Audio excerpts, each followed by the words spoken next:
Hey, friends, we just wanted to invite you to one of our favorite events of the year, Revoice. It is happening again this time, June 17th through 20th in Columbus, Ohio. So, we wanted to share with you briefly just some of our top reasons for why we go to Revoice and why you think you might enjoy it too. That's right. For me, my first reason for loving going to Revoice is the worship. You can really tell that everyone in the room at Revoice has given up something to follow Jesus, and that creates a worship atmosphere that really is like no other that I've experienced. You almost can't even describe it with words. You just have to be there to experience it. Second reason is definitely the breakouts. Outside of the main sessions, which always bring a lot of great speakers, the breakouts from a variety of people in the community are really incredible. The content is so rich. I've been so equipped, not just intellectually and learning about new ideas, but spiritually as a disciple of Jesus, being exposed to new ways of growing in the scriptures, new ways of applying them, new ways to walk together with Christ in community, in just all parts of the holistic discipleship. Really recommend scrolling through the breakouts that are available this year. And our third reason, which might be actually the most important reason, is just all of the incredible people that you meet at Revoice. David, Frank, and TJ and I all met at Revoice. I've met so many lifelong friends at the conference, so many people who've ended up joining a local Revoice chapter, or people who I've gone on vacations with, or people who I've been able to reach out to when I was going through a hard time as a queer Christian. Just the people at Revoice are a clear image of God's nature, his kindness, his generosity, and they filled me with faith. So I don't really know how else we can convince you to come, but if those three reasons aren't enough, I don't know what's going to convince you. If you are convinced, then please stop by our new kinship table. We try to have a little new kinship after party one of the Oh, evenings yeah. at our Airbnb because we just want to hang out with people more and get to know people. So we'd love to connect and hope to see you there. Hope to see your Revoice. Hello and welcome to New Kinship. This is David Frank, and I'm here with co-host TJ Espinoza. Hello, everyone. And we are here with our old friend Neth. Thanks for joining us, Hey, Neth. thanks. It's good to be here. Thanks for having me. So, Neth, we met at the second Revoice. Is that right? 29. Were you at the first Or one? In I was St. also at Louis? the first. Was it the first Revoice? I think. Well, I don't know if we met there or maybe we met at the second one. I'm not sure, but I was at the first I one think we met the and the first second one. So yeah. Is that right? Cool. Okay. In St. Louis. Yeah, but maybe it could have been the second one because they were both in St. Louis. But I remember we had a drink together Yeah. basically. So that's what I remember. That's where I remember meeting you Yeah. most. But I don't remember which one. But I think it might have been the second actually. On further thought. So Okay. yeah. I Yeah. just remember very fondly that Mhm. conversation with you and our friend Andrew. Mm-hmm. So, fond memories. I'm glad to be able to, yeah, kind of reconnect a little bit and for you to Yeah. generously share us a bit of your story. Mm-hmm. And Yeah. before we go into your story, do you just want to introduce a little bit yourself? Where you from? Who are your people? Anything else that just helps people give a little bit of a picture into who you are? Yeah. So I'm in the middle of the country. So I'm somewhere pretty close to the middle of the country. I am a father of three and a grandfather of Wow. three. Mm-hmm. And so they're very special to me. Let's see, I am a mental health therapist, so a licensed professional counselor, and passionate about that. Let's see, as far as hobbies go, I do play guitar only for about 6 years. So I'm an old dog learning new tricks, and and that's been a lot of fun. I do hit the gym about 3 times a week because I'm determined that I don't want my kids going, oh gosh, I wonder if dad's okay. I wonder if he's like later on. I don't want them saying, oh, did he fall on the floor? I want to stay strong so that they don't have to worry about me later on. Yeah. Mhm. So it's a couple of my hobbies. Mhm. I appreciate that. I was just talking to someone who's 95-year-old grandmother is doing like exercises on the treadmill every day. And I was like, Nice. wow, I hope I Yeah. gain that much vigor and discipline and exercise as I age. Because I don't have Yeah. it Yeah. now. Yeah. So, Neth, when you came to Revoice that first hmm time, but we met you, I think, at the second time, but you've told me that that was what finally brought you out of the closet in your understanding of Yes. yourself as a gay, same-sex attracted man. Could you share with us how many years you were in the closet and how you are hmm processing why it took you so long to come out? Yeah. So, so I'm 61 now. Revoice 2018 was, let's see, 7 years ago. So that would be like 54 years in the closet or something like that. I heard about it and I heard about the conference and I decided to go. Of course, I didn't tell anyone what I was doing. And I have family in St. Louis and stayed with family and told them I was going to a conference and they assumed it was mental health related and they didn't really ask any questions. But so that was a really, really wild experience for me to be in a queer space for like the first time in my life. And during that conference, we got to the night of lament, Mm. and during the night of lament, Nate Collins spoke, and he talked about kind of some ways in which LGBT people have been marginalized in the church and by the church. And I had up until then I had mostly thought of it. It's kind of hard to explain, but I mostly thought of those as other people and not me. And because I was not only in the closet to everyone else, but in the closet to myself, and hearing about the marginalization of the gay people in the church kind of broke my heart. And then I realized, oh, that's me. And then I was just weeping in during the service, and I was staying with my son. And when I went home that evening, I could, like suck it up and greet and, function. But then every time I had alone time, I was crying. And the next morning when I went back to Revoice, I was still crying. Like I was sitting in the morning thing, just crying. Like it was like the realization of what I had been through and what others have been through in the church just finally hit me for the first Mm. time. And so that was pretty profound and life changing. And I think that's when I decided that to to take on the label gay, because to not do so was to say, well, I kind of likened it to the lepers. Like the lepers, from the Bible, like they had to run around saying unclean, unclean, unclean. And I think to not join in with the label was to say that those are other people and not me. And so I needed to actually embrace that identity. Yeah. So I think you said what led up, what was it like and why Yeah. did I stay in the closet so long? Yeah. Um, So, oh, go ahead. Sorry. well, that's exactly right. Just love to hear. Well, yeah, because it's so fascinating to hear that you're like in that space, kind of like having compassion for these other people, and then being like, oh, but that's actually me too. But I'm Yeah. wondering though, Yeah. did you not have like a subconscious draw because of something that you realized, even if it wasn't fully a conscious sort of decision, like I need to go this for myself because I'm gay, SSA or whatever. I think you prefer gay if I remember right, but I'm gay. Yeah. And yeah, Yeah. Yeah. so Yeah. that's my question. Yeah. Yeah. So I think it was a knowing and not knowing. There was a split in me, like somewhere deep down, I knew it, but I wouldn't admit it to myself. And so the part that knew is the part that helped me make the decision to go. But then, I mean, I remember remember we had meals together and a lot of times it was random people because I went there completely by myself. I did not know a soul.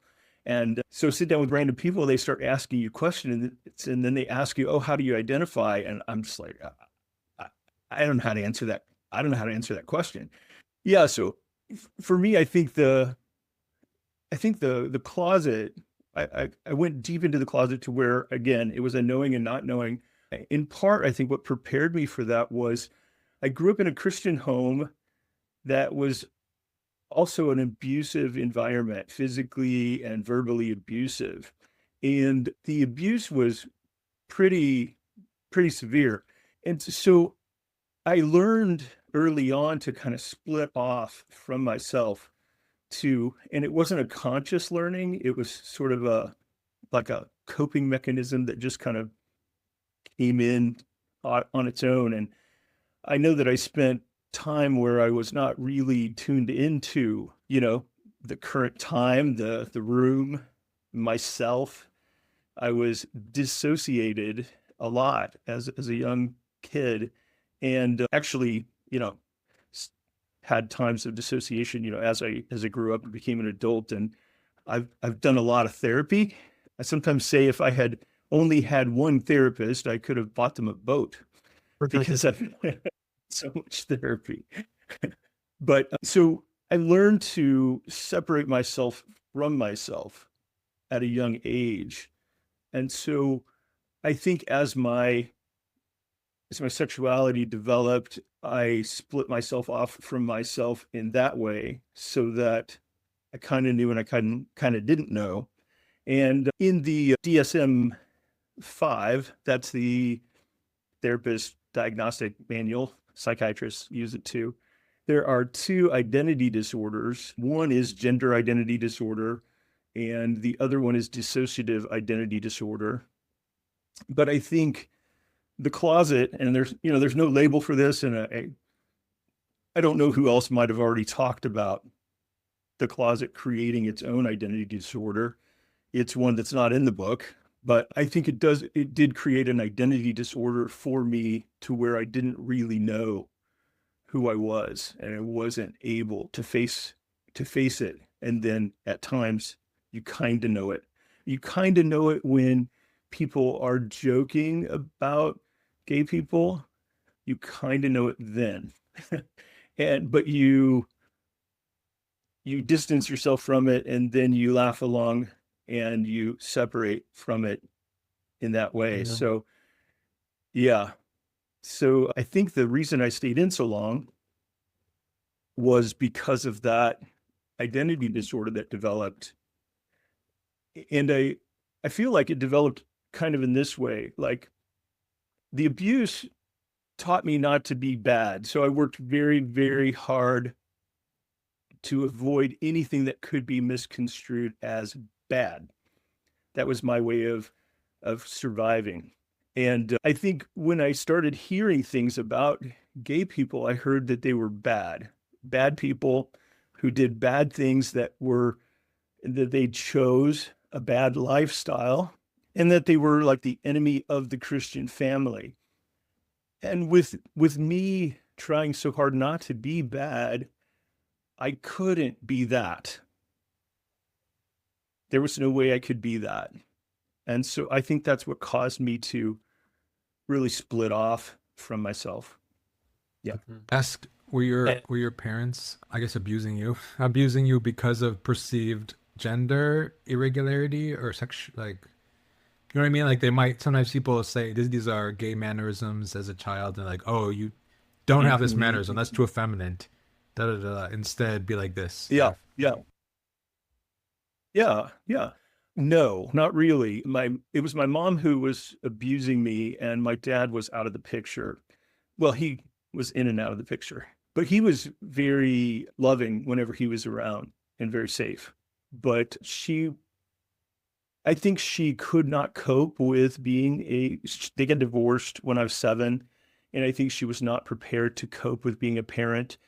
And, she became really quite the bully. And I don't know where that, I don't fully know where that came from. I did have an abusive incident with like her parents, where I was abused by her parents once.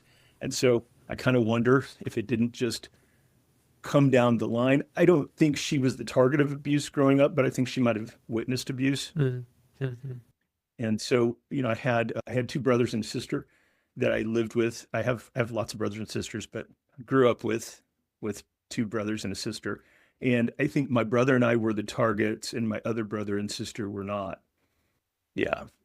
Sorry. But no, it wasn't really about that because I think early on I started masking any mannerisms, and I don't know how I figured that out, but anything anybody gave me feedback on that didn't look quite right, I fixed it. You know, so you guys can probably relate to Yeah. that.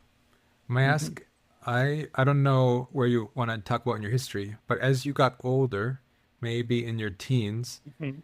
did you start to notice attraction towards other like boys or masculinity? Or yeah, like was that I'd part of it? say I'd say it started probably like second grade. I kind of remember like having like a crush, whatever a second grade crush looks like. Yeah, I think always, but I was kind of aware and unaware again of Mhm. that. And I always had a girlfriend. I mean, I had a girlfriends in, grade school and, middle school and high school. I always had a girlfriend. And I liked those girls, but I wasn't probably crushing on them. Yeah. Can Mhm. can I ask how, given that some elements of your past fit certain tropes that often fit into what we call a side X narrative, um, how, Mhm. as you've been working through your sexuality and in a practice of mental health, how do you think about some of those narratives of, oh, well, it's because your father wasn't present that Mhm. it's the maybe primary causal factor, and if you just work on that, then and get enough healing there, then you don't need to identify as gay anymore. Okay. Yeah. So that was really if there were any voices in the church, that's really all I heard. And so I did believe the side X narrative for a long time. And I think I worked very hard to, well, like I can remember like going into a library and maybe trying to find a book and like reading it secretly in the aisle, to try to find some, but couldn't possibly check it out, couldn't possibly, talk about it. But I remember believing the side X narrative and making a lot of efforts to change and praying a lot. And even, gosh, I think the last time I actually had someone pray for me to recover from my sexuality, probably maybe 6 years ago, and then waited. This was, so even after Revoice, I still actually had someone pray for me. And then of course it's sort of like you wait to see like, oh, did that work? And then, not too long, you go, oh no, I guess not. And so, yeah, I always thought that was probably right. I only knew of two types of same-sex attracted people, which would be side X, that belief, and then secular. I had no knowledge of affirming or of side B position. Yeah, and I first heard about it like shortly before it came to Revoice. Mm. I Yeah, still want to pull on this yeah. thread of not like somehow not realizing it that you might be Mhm. gay, but also some like realizing it subconsciously. And I say this because I had a similar experience when I was in college where I Mhm. sometimes people use the idea or the concept you didn't come out to yourself, and that's kind of true Mhm. for me, but not exactly. But I did not have the categories through college because it wasn't part of my younger years. We didn't talk about gayness really, and so I somehow knew I was attracted Right. to men, and I was attracted to like I was in my teen other Mhm. like boys, my classmates, but Yeah. I it didn't like come together until I went through college. Like after college is when I was like, oh, I guess this is me, because I had some idea of it might change. Mhm. Like this is just a phase or some sort of thing. And I was like, I guess this term doesn't Yeah. quite fit me because I plan to marry. But again, this was in This was years Mhm. ago. So this was in a time where the kind of contemporary discussion had not emerged in full, at least in my circles. But Yeah. that's how I'm Yeah. trying to connect to what your experience, what I understand your history as being. But I think it's worth pulling out. How do you realize, sort of subconsciously maybe, but not actually realize? And it's confusing. And I guess it might be this identity dissociative thing you're talking about. But yeah, it's confusing to me too. Yeah. Okay. So a couple terms, suppression and repression. Okay. So suppression, I need to get gas after this recording. So, but I can't be thinking about the fact that I need to get gas right now, right? Because I have a trip to take, and so I have to get it before. But I've kind of suppressed that for now because it's not pertinent to this moment. But when I leave here, I'll think of, oh yeah, I do need to get gas. So suppression is like right below the surface. Repression is when we push things to a place where we don't have ready access to it. And so that's what I did with my sexuality is I didn't always have access to it, but sometimes it would pop up and I'd have an awareness and then I would push it back down. I think I was particularly skilled at that because of the abuse. I remember when I went to therapy when I was in seminary working on my master's in counseling, I went to therapy and the counselor said to me, he's doing intake, and asking all kinds of questions. And then he says, have you ever been abused or neglected? And I said, no. And then I said, oh, wait. Oh, maybe. And so, like, I knew the answer was no. And then after answering it, well, it's the first time I ever heard the question. Then stuff started surfacing from repression because that pulled it up. And so I think with sexuality, it's like it's safely repressed, and then something happens or is said, and then it surfaces for a little while to where you have some kind of awareness of it, and then it goes back below the surface to where it's out of access. Yeah, I don't know if you think maybe that's how you experienced it also, but Maybe. you repressed it. Yeah, maybe. Yeah. But again, the thing that comes to my mind most is I didn't have the categories to know. And that sounds really, Mhm. maybe that sounds weird, but it just in my circles, sexuality, it was just coming up when I was in high school in my communities. Like it was just a new thing. Mhm. Like I didn't know what gay was until I was maybe like 18. Or it sounds weird in Yeah. contemporary times, Wow. maybe Yeah. 17. But yeah, I didn't exactly. Yeah. So No yeah, category. Yeah. So you can't label something you yeah, don't have a yeah. So category that's for. how I. Yeah. And then when I was in college was when in the US it was starting to become more of a politicized issue. It was like in that time frame. So that's when I started Hmm. to know more about Hmm. it. And I was like, I I post college I was like, I guess this fits me. You know? So yeah. Yeah. Yeah. Yeah. Um, Yeah. yeah. David, what about you? Were you I think aware or I or was more in the suppression of like very aware of um the ways that especially entering into puberty, just sexual shame and different things and trying to very actively like um push against like my experiences. So I mean there's some of that of like, oh Mhm. yeah, gay joke and and so definitely seeing myself as different, but then there's that confusion for sure of well that can't be me. There's that kid at high school who, is standing for LGBTQ rights, like, and that's so far removed from who I am. Right. And yeah, some of that's trying to take like a moral high ground, some of it's just really being like this is just a thing that will hopefully go away, and so you're not processing it as what if there's something here that might be endearing, and how do I reckon with that experience? Mhm. Um, Yeah. Yeah. and it's interesting when thinking about like dissociative disorder. I think you Mhm. said that like an older terminology would be like split personality. If the more extreme versions of that would be like oh, there's Neth, and then there's also Bob, and he, has a good time on Fridays at the billiards or something. Right, Um, right. and Yeah. and in so what way, yeah, just of like, um, do some of those like memories or those experience just get kind of like put on to like, oh, that's the other Neth that this Neth doesn't really think about.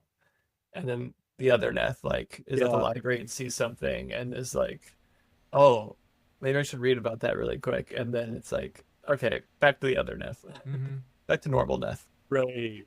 Yeah, yeah. Yeah, that's a pretty good description. Yeah.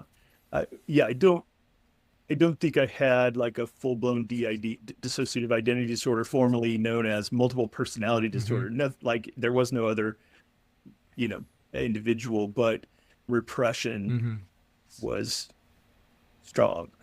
Nets, were Yeah. you in kind of high school age? Were you like teased by others around sexuality things, or that was also not part of your life? Like, because sometimes maybe people can, they tell even if it's not apparent to you. Like that seems to be the history of some people, not everyone though. But yeah, what was that like for you? Yeah. Hmm. Yeah, I remember one time, and I think it was before high school, that someone said something about the way I swung my arms when I walked, that it seemed a little feminine. And my reaction to that was to stop swinging my arms, period, when I walked. So I worked very hard not to swing my arms at all, which was that's really not a great adaptation. And that lasted like the longest time because I couldn't be that. That was bad to have any kind of feminine trait as a guy.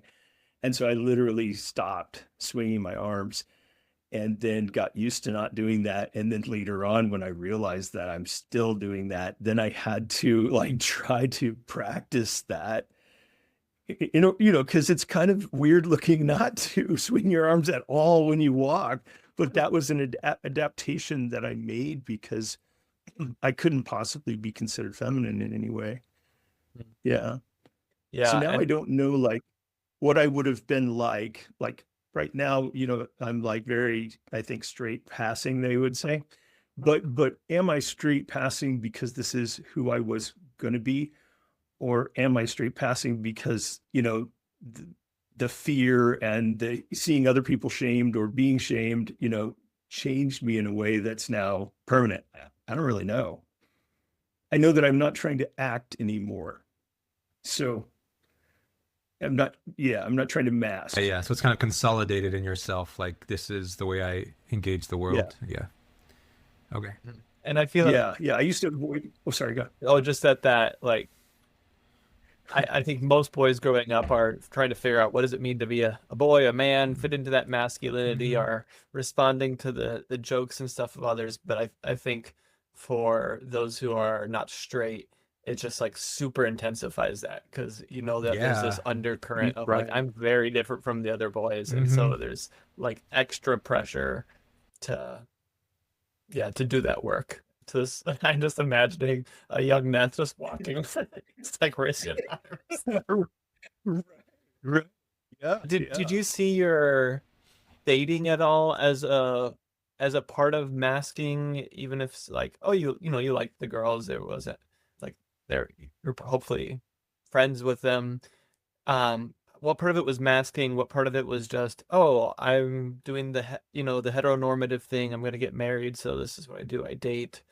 Um, or did you see elements that of like, oh, gay mostly, but maybe there were some bisexual times. Yeah. So I think dating fit who I told myself I was. So I did what everyone else did, you know, went to a small Christian school, dated most of the girls at some point. But I think I just did what matched my story that I was living. And I liked them, you know. Yeah. And I don't think, well, so I don't think I was like kind of bisexual, but I did eventually marry. And here's what I noticed when I was dating.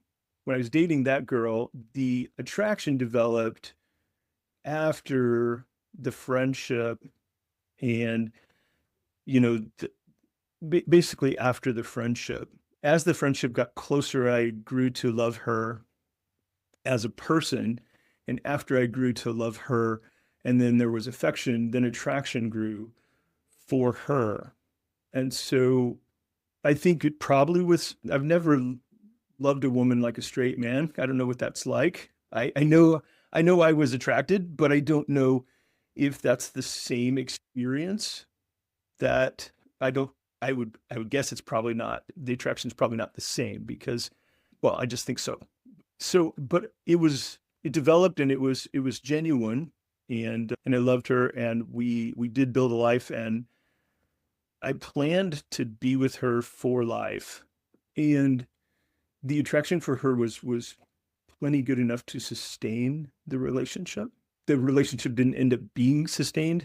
And so sometimes people wonder, oh, well, let's see, if you're in a mixed orientation marriage, which I didn't know I was, and never heard that kind of language before. But if you're in a mixed orientation marriage and it ends, it has to be because the gay partner out of the two of them either screwed up or, you know, something went wrong with the gay partner. And that just wasn't the case. I was very committed. Just, I don't know how to explain it. There were some breaches in the relationship that made it impossible to keep taking forward. So that ended. And I don't know, should I go into life after that or? Yeah, I mean, because that, I want to hear about that life after, but I also have a question Mhm. now. I'm Yeah, yeah. wondering, did you, uh, well, my basic question is, and we can remove this if this is too much, but did you feel sexual attraction towards your wife as part of this attraction package that you had for her? And then, yeah, did it, from your experience, did it seem different than others? Like maybe other men in your life, the way they talked about their sexual attraction? I don't know when you started counseling, so I assume as a counselor you hear like a lot about some people's sexual attraction lives and things like that. But yeah, I'm curious, yeah, Sure. what was that like for you in the maybe the early years or the later years of your marriage? Yeah, well, I was sexually attracted to her, but I didn't have like a wandering eye for other women. Hmm. So a lot of women would think it was fantastic to have a husband who was sexually attracted to them and not attracted to other women.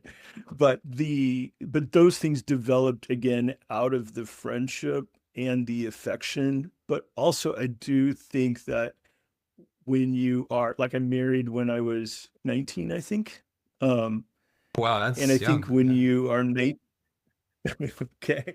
So when you're 19, your sex drive's pretty strong. And if someone is giving you affection, then it's not it's it's not a giant leap for that to become sexualized and then to kind of for that to naturally flow out of that. And I know that might seem crazy to people who couldn't possibly fathom a gay man having sexual attraction and good sex with, you know, a woman, but I think that's how it developed. Now, I think probably for straight guys, the physical sexual attraction's there first, and then maybe the friendship develops as a result of that. And for me, it was cart before horse. Yeah, Yeah. I feel like that maps onto what I've come to understand as kind of in part, the demisexuality of all of our brains have this capacity to build that deep affection and the sexual intimacy to come out of that other pre-existing intimacy. And especially if you were pretty repressed, it sounds like in those high school years before you got married at 19, you weren't acting out with other men. There wasn't a heavy use of pornography? What was pornography in that? Pornography was a magazine that somebody might Sure. have that they have hidden away. There wasn't really Yeah, any yeah. I, pornography. I mean, it was out there, but the way that people accessed it was, Mhm. you know. So a no, different yeah, no, age. Yeah. no, a And different age entirely. Yeah, And so it just So there's leaves, nothing with other men or anything. Yeah. yeah, your raw material like a little more raw as you enter into that relationship, where I feel like so many Right. are having pretty explicit, like formative experiences in their sexuality, particularly through pornography, Right. that just create some significant ruts that Yeah. might make it, it's like where people have experienced that sexual connection, then like that's where their imagination's been formed by. Yeah. And so it makes it a little maybe more difficult, both practically or imaginatively, to imagine the kind of one woman orientation developing organically, which Right. is rare, maybe I think especially because of these elements I've mentioned, but probably rare anyways. Yeah. Yeah. I have a buddy who's a therapist who would say your arousal template gets set by what you take in. And so the times were such that there wasn't a lot influencing the arousal template. So yeah, I guess it probably But worked better back then than it would work now. but I'm curious because that seems also at the same time as some sort of foundation of like side X theologies. Like they might say, for example, Okay. well, you're gay because you looked at this porn, and that messed up your arousal template. Mm-hmm.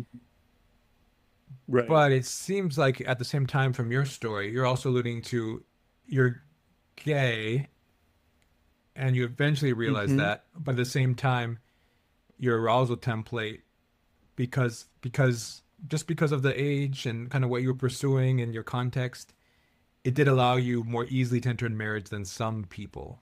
Am I interpreting your story well? Yeah. Is that true or no? Yeah. Yeah. Yeah. I think you're interpreting it Mm-hmm. well. Yeah. I mean, I was always attracted to the other Mm-hmm. guys, but I would also like notice that and feel ashamed of Mm-hmm. that and repress that and just like this terrible Mm-hmm. dance that I would have to do with that. And also that also told you, oh, there it's still there. It's still there. Yeah. Like Mm-hmm. like when those things happened. So yeah, you're interpreting it correctly. I think it made it work better because of the I get times. that. As you start as over your life of marriage, like years into marriage, did you start noticing like did the attractions for other men grow? Yeah, I'm just like you know what I mean. Like how was that your life of attractions related to men during your years of marriage? Maybe even after when your kids were young. Like was it growing? Was it not Yeah. existent? Was it repressed? Like yeah, what was that like for you? I don't think it really grew. I think it just kind of stayed the same as far as like it was always there and it was always the same kind of dance with it. Like, oh, I noticed that, you sort of like are really drawn to someone and then you notice that you're drawn to someone, that you're attracted. And then I might go into shame, as a result of that, and then push that down and deny it.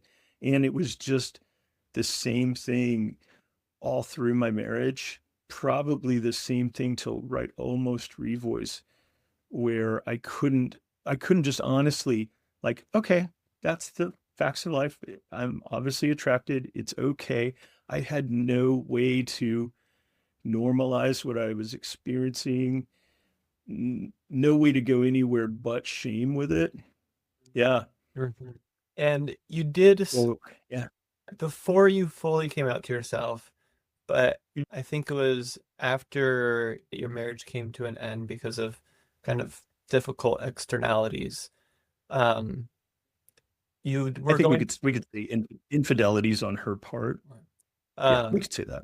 and yeah, and I appreciate earlier when we talked to you, just you still visit in the hospital, you still have a loving relationship in the family, and if just speaks Yeah. to, I think a lot of people just don't want to believe that there can be integrity and all like all the things in a mixed orientation marriage, and so I Yeah. just appreciate Right. your witness to that.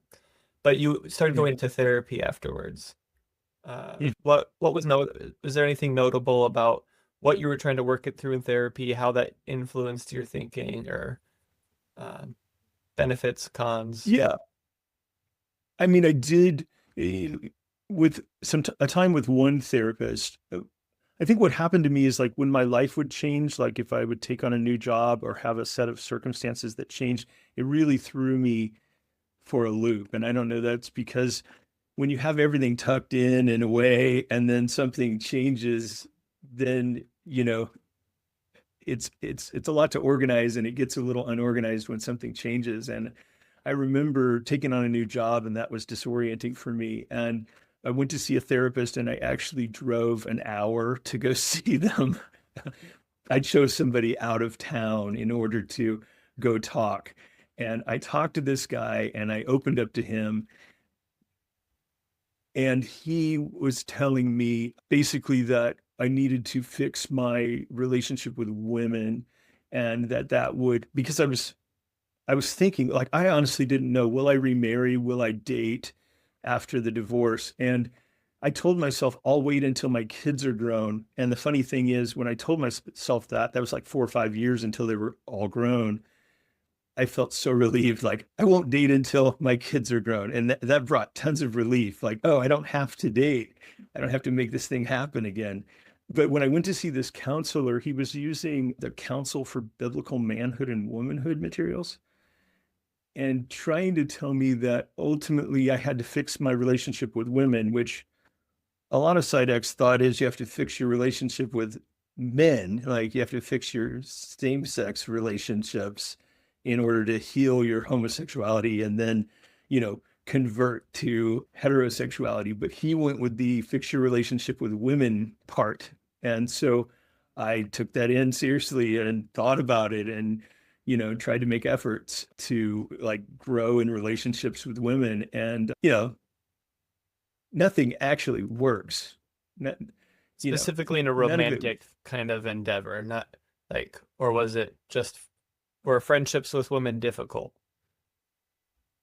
I would say friendships with women were difficult because of the abuse from my mom made women feel probably like, oh, watch out, like this person may not be safe. Mhm. And so it was much harder to trust women because the abuse started very early and, you get the idea, oh, these are the kinds of people that are unsafe. So I'd say I have worked on that and I think I have been able to trust women, but you know what? Still hasn't done anything. Yeah. That's just Hasn't changed. so fascinating about the like partial truths of a lot of these like kind of therapeutic techniques or narratives where it's like, oh yeah, that is logical. Like if you want to consider marriage, you probably should be able to like trust women more, not see them as a Sure. threat. So Yeah, that's like yeah. actually wise and applicable. But and for some straight people, that could be a blockage in their attraction and or bi people potentially as well, And but just the complexity of our actual experiences of it could be like, well, there's that and still gay. Yeah. I mean, heal your relationships with everybody. Heal your relationships with men, heal your relationships with women. I don't think it's going to fix your sexuality. And so God can do anything. And when he doesn't, what does that mean?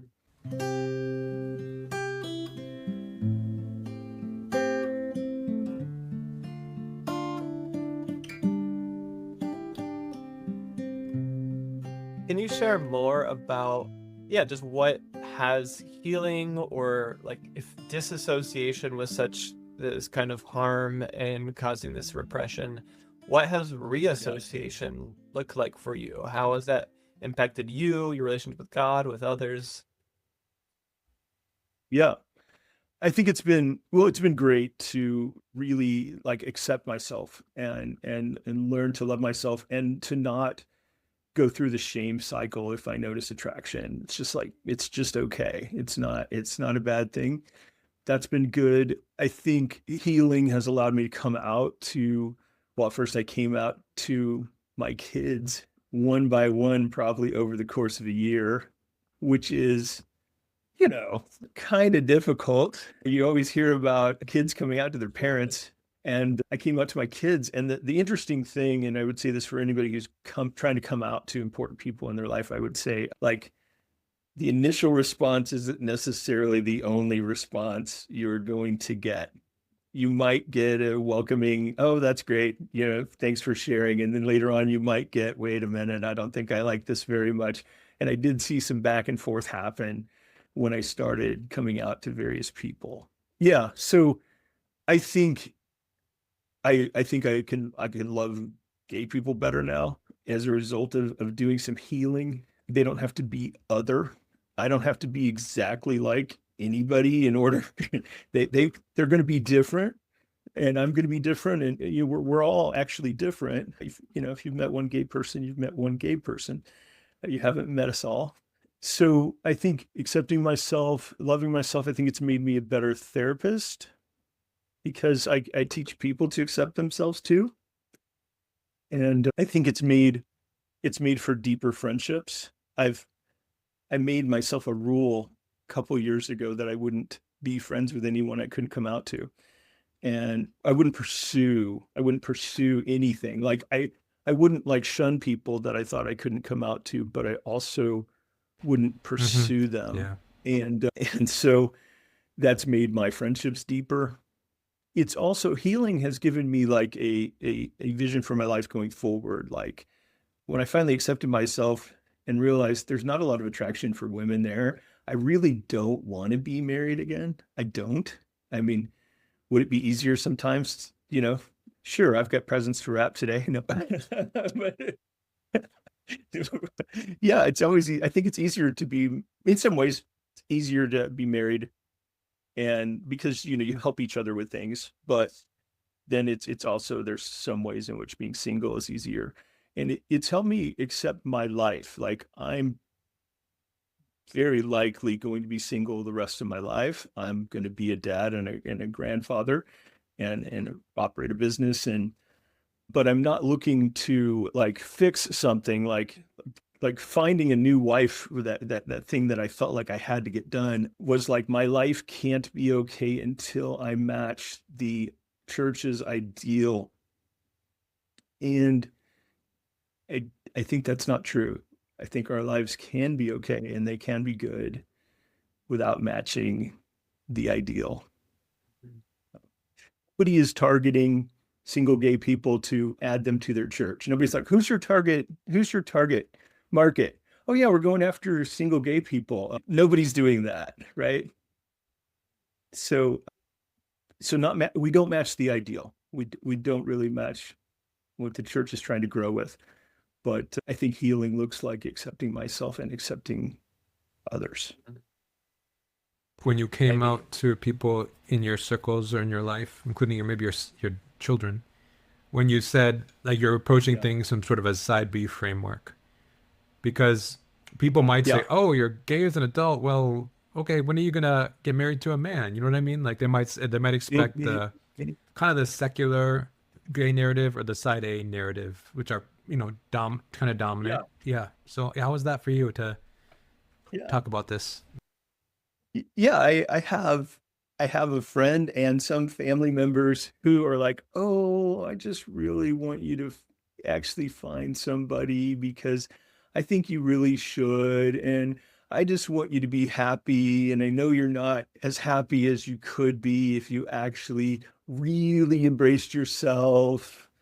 I just love you." And so there are certain people who they just can't wrap their mind around it, and they feel like the life that I'm living is not full enough because I'm not looking for a partner or a spouse. And you know what? People with that mindset don't really bother me or upset me. I'm like, oh, that's very sweet of you because you want for me what you think is the best for me. And so I appreciate that. I do much better with people who want that for me than people who are like, oh, you still need to change. Oh, don't say that. You can't Yes, identify yes. as gay. Your identity's in Christ and only Christ. And so if you choose to identify as gay, you're identified, that whole argument of when somebody is further to the right of me, I am very uncomfortable. If they're further to the left of me, not Yeah, so much. understood. Actually, Yeah. You guys feel that way? Yeah. for me, yes. Yes. Yes. I mean, when people, yeah, are wishing the best for you and they're trying to encourage you, it's like, oh, that's sweet. But I'm curious, what has made the side A position unconvincing or unappealing for you? Yeah. So I think for me, the whole argument about like having babies, like that God designed something between man and women that were about having babies. It looks like that seems to be accurate, like Yeah, agreed. there's these different between men and women that looks like God actually designed it that way. And so like birth control is, you know, widely available now. And so there's been a separation of having sex and creating children or the potential for creating children as that has been reduced. Like, well, you don't have to have much potential for creating children. You can just have sex. And so I think societally we have disconnected those two things. And if we still had them connected, we would have a harder time thinking that God's design was for same-sex Yeah, agreed. sex. Yeah, that's actually for me. That's Yeah. the most prominent kind of conclusion I've come to as well, and that's from both Yeah. understanding like what I understand the Bible's trying to point to, with its discussion of Mhm. marriage and sexual morality. Also, what I understand like Christian teaching has been like the tradition, you might say, and even when I think about, Mhm. I mean, it might be conceptualized as an idea of natural law, but some idea of looking at the human body, what seems to be the intentions, you might say, that the human bodies are showing us. So yeah, I get Mhm. that, and yeah, Yeah. Yeah. And I understand some people who might hear this discussion would be very appalled by path.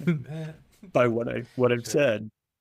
But yeah, I think that divorce between sex and procreation has caused us to be too imaginative about what God might have intended. And you said the word disconnection. I also think about it as a dangerous disassociation. Like if Mhm. people are thinking about their sex drive even and disassociating that from the generative Yeah. possibilities that like that's just if you like people have sex and then like could you be surprised that someone might get pregnant out of that heterosexual relationship? And it Mhm. almost feels like some of the modern ways that people talk about sex, that it's like, oh, and don't forget that you could get pregnant from this if you're a woman. Like Right. it's like how Yeah. what are we forgetting? How have Right.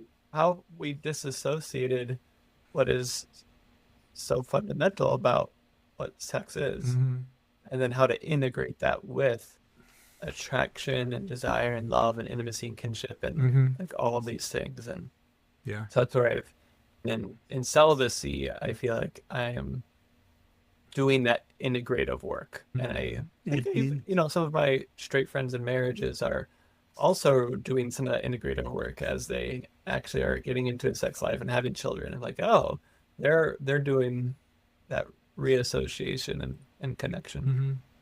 Yeah. I think we still need to be humble enough to hear other people, and I think you guys do a great job of hearing everybody on this podcast and giving them, fair room to discuss their side of why they see it the way they do. And I think I think I'd like to see more humility in the church, really, to hear everybody. And I think it might bring more people, Yeah. That's could we or as David a Frank asked result. about side A, but could we also ask you Yeah. about why has the side X theologies not been appealing to you or seem truthful or whatever term you might use? And I also asked that in part because when I first met you back a long time ago with that revoice, I'd understood that side X was part of your life. Like the side X theologies were, swirling around you throughout your life until that revoice. Even if you weren't necessarily a major participant in some of their movements or their ministries, it was still like in your context, in your ecosystem of life. Yeah, so why does side X not seem appealing or truthful or good to you at this point? Yeah, I would say it definitely was the only mindset Mm-hmm. I had, but hadn't really had conversations about it because of the repression, but it was the only narrative out there that you can change. And I think it's not compelling because one thing that I see them doing, they might not agree with this, but it's sort of a bait and switch that if you actually just change the way you talk about yourself, that represents real change and that your life gets better as a result of changing the way you talk about it. So if we police language, then we're all going to be healed somehow. And all that really does is throw us into denial. And I think it's sort of asking us to repress. And repressing for so long, it just wasn't a good life. That wasn't a good way for me to handle things. And to be invited by them to repress aspects of myself that aren't palatable to a lot of folks in the church, I just can't do it. And then I don't think it works.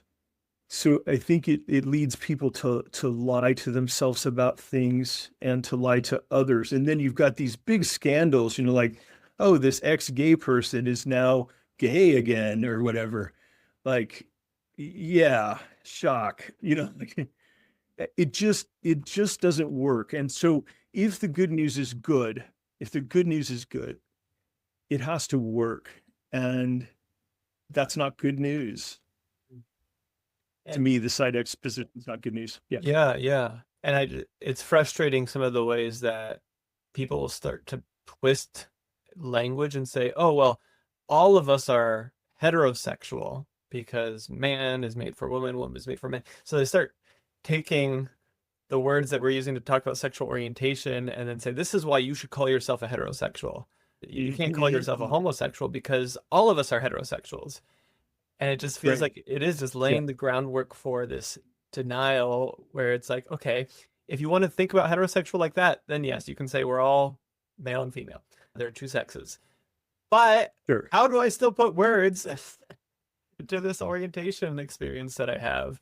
And I'm curious as a therapist, because that maps onto some therapeutic techniques around self-talk Yeah. and self-image. And I'm sure Yeah. that there's ways that people have destructive ways that they talk to themselves and that you do train people on like, hey, maybe you should talk about yourself in a better way. Like, what's Yeah. the Yeah. crucial difference in, yeah, like, do you use any of those techniques that focus on self-image and self-talk? And how is that different from this path that leads towards self-denial?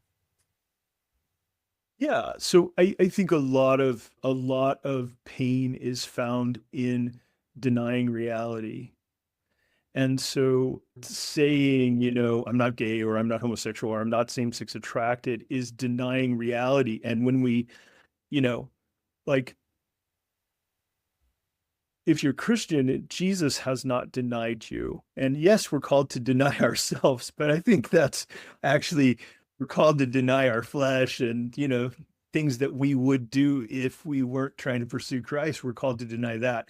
But I don't think he's asking us to deny our reality. And so I do run into a lot of people having pain because of a denial of reality. They're in a relationship where not being treated well and they're in denial about that. And so we take a look at it. I don't do a lot of work in the area of sexuality, like side B people. I don't really do a lot of that kind of work. And so, but because our ethics require us to actually match the values of the person in the room. So when we talk to them, we try to go with their values, whatever they are. And so we just guide them, into reality as they understand it, like in line with their values. And so, a question is like, well, how does that line up with your values? So Yeah. yeah, these are thinking errors. I think semantics and thinking errors that causes pain. Yeah. Oh, thank you. I find that helpful of just helping people grapple with reality and rather than avoiding it or masking it. All right, like what I've heard sometimes is like spiritual bypassing. Yeah, that's a good way to put it. Yeah. And I want to be gentle with that. Like if somebody's spiritual bypassing, I want to only provide gentle challenges to that, because it's not my job to rework their, completely rework their ways of thinking, but to help them figure out what they want to keep and what they want to let go of. There's something I also wanted to ask you was about has your church life changed as you've kind of moved towards coming out, and also maybe a side B framework of pursuing the world? Yeah, I don't know where your church life was before, or if you've moved or you've changed or you have new conversations in your church, or maybe new church, maybe new tradition. But anyways, what has that been like as you kind of engage this part of yourself more and engage side B frameworks more? Yeah. Yeah. Thanks. So, gosh, it'd be a whole nother episode if we were going to talk about my church experiences. I've, at one point I pastored a church, and, and I've done other pastoring jobs also. So, and then I've been here and there in church. And after some bad experiences in a church that weren't really related to my sexuality, I sort of like dropped out and then tried things here and there to see if I could make a fit.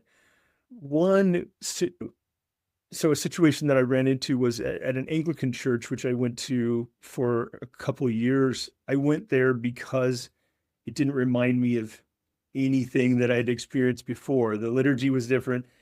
The songs were different. Everything was different. And it made me feel safer to not have anything that reminded me of past church experiences.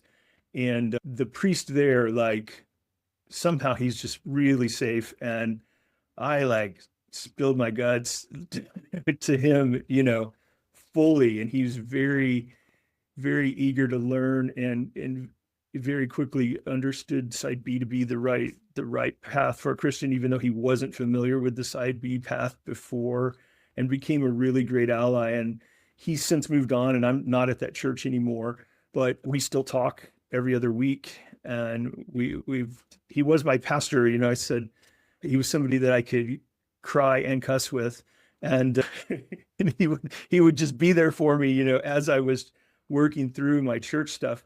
And but it's nice, we've changed that from being like pastor and parishioner to being friends, and we connect regularly.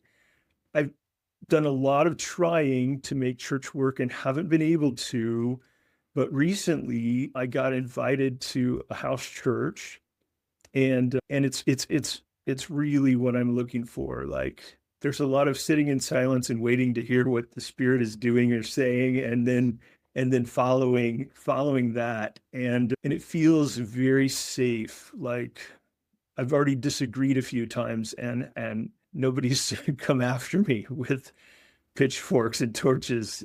And I've been in this new fellowship for about 3 months. It's like a small network of house churches, and I've gotten to know the leadership a little bit, and they seem very safe. We have not approached the topic of sexuality yet. My hunch would be that they will see it differently than I do. But then I also think there'll be that seeing it differently will probably be safe. That's how it feels so far. I really hope so, because like I told my therapist recently, like, oh man, I've already started loving these people. Like, if I lose this now, I have to lose something. Darn it, like, why did that happen so fast? And so I'm really grateful to the Lord to let me find. It just had to keep worshiping, and had to keep connecting with the body. And finally, for the first time in probably 7 years, I feel like, like I'm back into something I could probably stay in. Mm. I might also mention like the church that I'm going to now, the House Church Network. They're very affectionate. They're Mm. they're very loving, and like I go to men's night every other week, and there's like 14 guys in the room, and I get 14 hugs on the way Ah, in, 14 hugs on the hmm way out, and people say I love you, I appreciate Oh, you. love it. that's great. Are there any things that we haven't asked that you wish we would have asked? Any parts of your story that you was on your heart to share that you haven't had an opportunity to? Yeah, thanks for that question. I don't think so. You guys have been very, very thorough, and it's been really enjoyable. I think I got to share what was on my mind. Yeah. Great. Then I think the final question I have, TJ, unless you have anything else, um, is just do you have any other encouragements for people who might still be stuck in the closet in a way that you were? Mhm. Yeah, I think I would say get in therapy and like and go see somebody once or twice to determine if it's a good fit or not a good fit. And if you feel like the therapist is not a good fit, then leave and go to somebody else and and do that until you find a good fit where you can really get some stuff out. A- And then I would also say find at least one person that you can open up to and start with one person and share, come out of the closet to one. And and if you find an accepting person, great. And then if you don't, then you cut your losses and go find somebody else. Experience, like, there's something called a corrective emotional experience. So, like, if you get bit by a dog, you might be afraid of dogs. But then if you have one that, like is jumping all over you and licking you and, like very, very friendly, you're going to say, okay, all dogs aren't this way. So I say, if you're coming out to one person ends up being a bad experience, then try again and move in that direction of living in your reality. And I think I have lost people from coming out to them. They have left me, like ended friendships and things like that. But, if people love you, but they don't know you, they don't love you. They love the version of you that you're putting out there. And so you haven't really lost somebody who really loved you. And so I'd say be willing to lose people in order to find your people. Thank you. And can you briefly, you said one or two visits to kind of see if it's a good fit. What are key indicators that people should be looking for, feeling for, that would help them Yeah. ascertain that?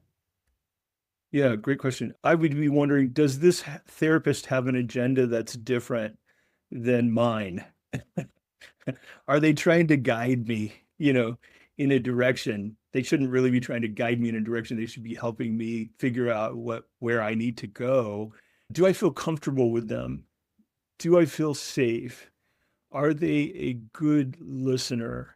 Can they hold space for me? Can I be myself fully? If you find yourself filtering, like, oh, I don't want to say this to my therapist because they might think this or that, that's not a good fit if you're filtering yourself with your therapist. So Yeah. those are some things to determine fit. But I think people are really nice and they're like, oh, well, the therapist seems nice. I think I'll just keep going. But I wouldn't want someone to stay with me as a therapist. If they found out it wasn't a good fit, I'm like, go find a good fit. Yeah, I feel like especially the like Minnesota nice would be like, oh, well, I don't want to be mean to the therapist. Yes. Yeah, yeah. It's like, People okay, are nice like you that know, here also. Yeah. yeah. Yeah. And yeah, and if you're someone who filters yourself in front of everybody, you might just need to try not filtering yourself in front of the therapist because you're not comfortable doing that anywhere. And Yeah, you might find that you still filter yourself, but if you feel like you have to, that's a sign to move on. Yeah. Well, yeah, thank you so much. Thank you for everything you've shared, from your story, from the wisdom the Lord's given you. Thank you. It really Yeah. grateful. It's really grateful. And Absolutely, guys. Thanks for what you do. Thanks for this important conversation that you guys keep having with people, and the time that you put into it. I know it's a labor of love for you. It's much appreciated. Gabe, thank you. And listeners, thank you for joining. I trust that, you've valued this conversation as much as we have. So may the Lord bless you, Neth. Bless you, listeners. You too. And I hope to see you again. And listeners, always feel free to reach out, especially on Substack.